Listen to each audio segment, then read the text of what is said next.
bang Sunny, this is adaptation siya, di ba, ng Korean original. So ikaw, do you watch K-dramas or Korean movies?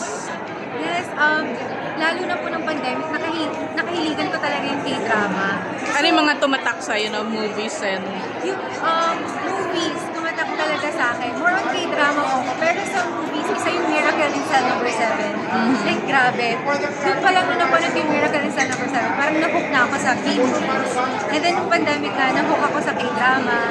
And then, actually, yung Sony, hindi ko po alam before. Parang, nung sinabi lang sa akin na, may Sony, ganyan. So, parang, I'm part of the cast.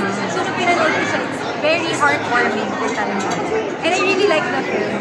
So sa Sunny, very vital yung story nung dying friend eh. So, I know this is a personal question, so if you want, you can skip it, but I'm still gonna ask it. Was there a time before na you had to say goodbye to someone na you care about na may terminal illness? So far, wala pa naman. But, you know, kung ako ganon, I don't think na magiging ready ako. Lalo na kung part siya ng family ko. Like, parents ko, hindi ko kakayanin. So, I don't know if pareho pa ako dun sa film, sa movie na kaya kong gumawa ng everything para pagbigay yung last will niya. Parang hindi ko pa alam, hindi ko po masasabi. What makes your day sunny? What makes my day sunny?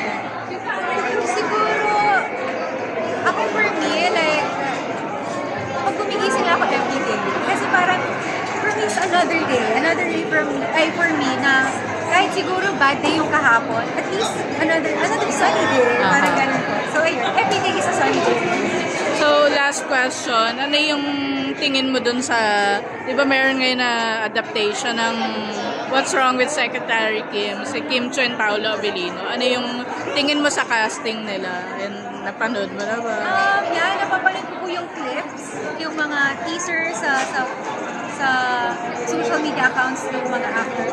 And grabe, kuha naman nila. Kasi napanood ko rin po yung What's Wrong with Secretary Kim. And I really like the tandem of Kim and Paolo. Nakakakilig. Thank you. Thank you.